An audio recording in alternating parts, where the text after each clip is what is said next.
Hey, welcome to the Killian Family Homestead. Let me give you a quick update on the aquaculture or aquaponics system. Not quite aquaponics because we don't have any plants in these. Let's see if I can do it with my finger.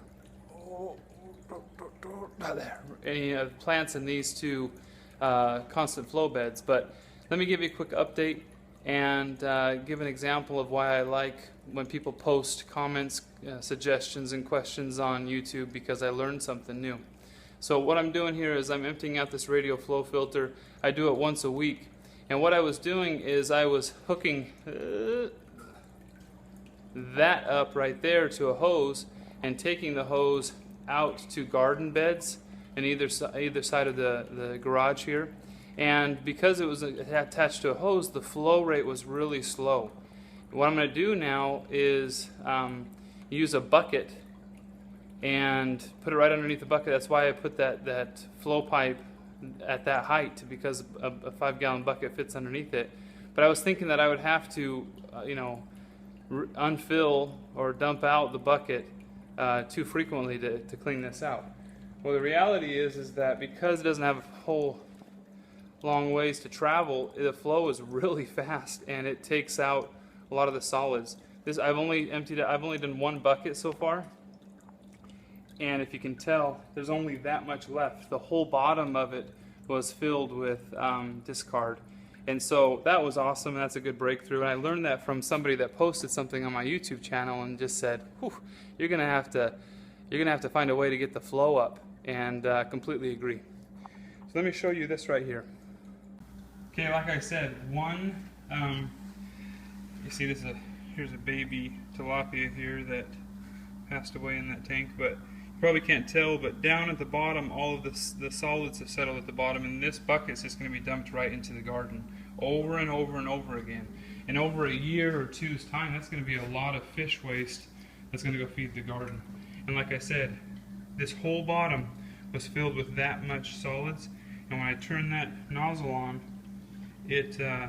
and I have this little gizmo here that I learned from Bob's Backyard Farming. In fact, almost everything I've learned on aquaculture is from that man, and I really appreciate him.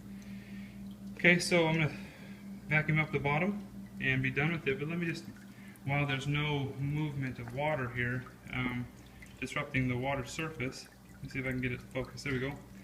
The tilapia are doing really well. It's amazing how fast they grow. I'm just really, really intrigued by that. And you know, it's interesting how it ebbs and flows, but the solids lifting outlet is doing a decent job. It's not doing a perfect job, but I'm okay with it. I need to refill all the automatic feeders. I tell you what, this week I was out of town on work for quite a while, and these auto feeders just make all the difference. Here's the big boy. I'm contemplating just actually practicing and eating him, because we already have all of these babies from him. I mean, I got them for free, and within a couple of weeks' time, boom!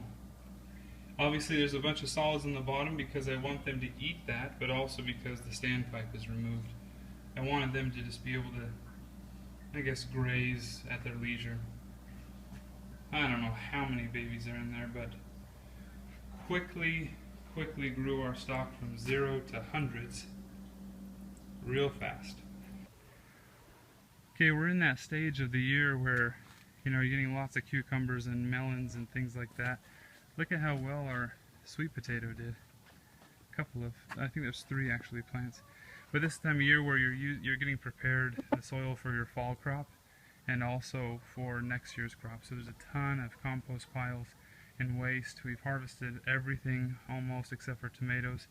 Had a horrible windstorm and it blew last night, and it blew down a lot of our peppers. So we're going to have to prop them up and try to salvage and save them. We've already had to rip out 2 plants. The tomatoes are a bit crazy, but that's just kind of the way I grow them. But, now it's time to just let things sit idle. And if I can do this with one hand, here is fish waste.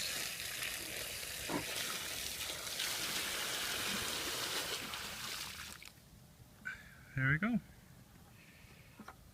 and we'll just pour it throughout the garden area, and it will feed the soil. Nothing goes to waste here. Okay, just slip that underneath there, put it to the edge. I'll stand up, I'll turn that on, and just suck out the rest of it. Okay.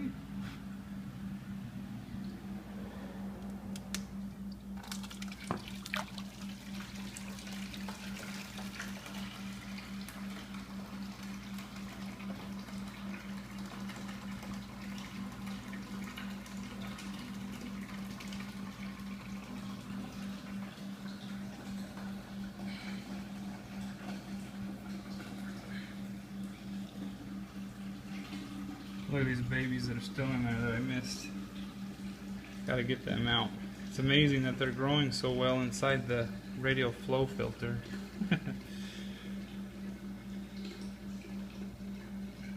It's not as impressive when it's not just scooping up in perfect lines everything that is caked at the bottom. But I'm just super happy. We got the rest of it. You see that? Of course, we'll get the edges maybe too. And now it's full. Turn it off. Take the bucket out to the garden again. Anyways, you get the picture. This is just the cleanups, and it doesn't hurt to, take 15 to 20 gallons out and replace that with good clean water with no ammonia in it. If you've ever wondered that if tilapia are as aggressive as they say they are, there's your answer.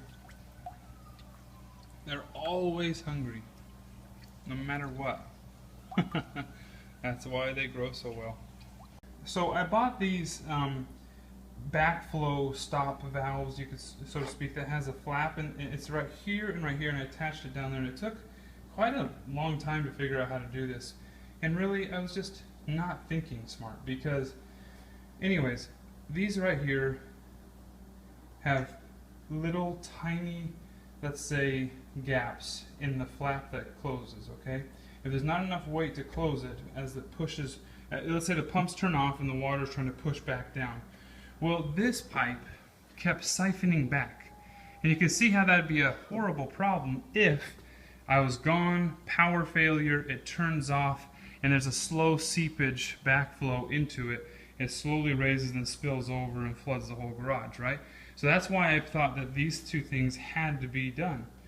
Anyways, at the end of the day, this problem presented to me that all I needed to do was, on this pipe that comes down, just drill a tiny little hole right there, right when it hits the elbow down, right about right there.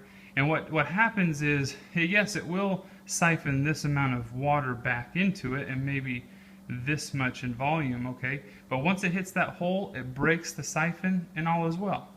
Okay, so anyways, just a lesson to learn there. Think it through, and don't think the most expensive option is what you have to do. Because, like I said, this whole thing was built out of repurposed stuff, but I had to specifically buy those, and I found out I don't. Also, let me show you this. I put this valve here to be able to work specifically on this when this is off, and vice versa. Well, all I needed to do was just purchase these end caps that I have dozens of, and cap it while I'm working on it, and not have to buy this expensive thing to turn off and on. It's just funny how you learn things as you go. Hopefully that helps somebody. Thanks. Take care.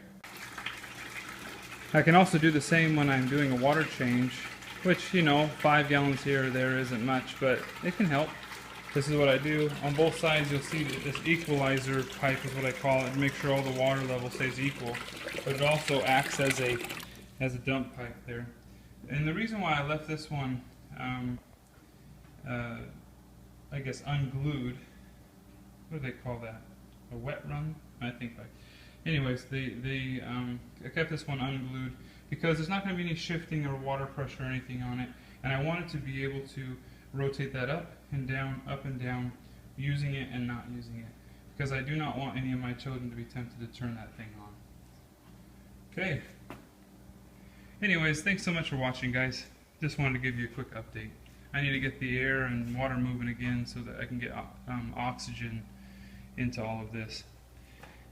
You'll see that this is on a different circuit right here, and I have air stones in both of these to keep the air going, but I'm going to need to have an emergency situation just in case I'm gone and it turns off, and so that air can get into all of these tanks.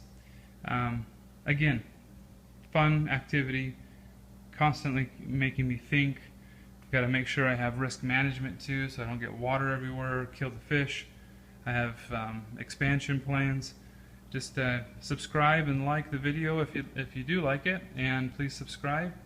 And really appreciate you guys watching. Take care.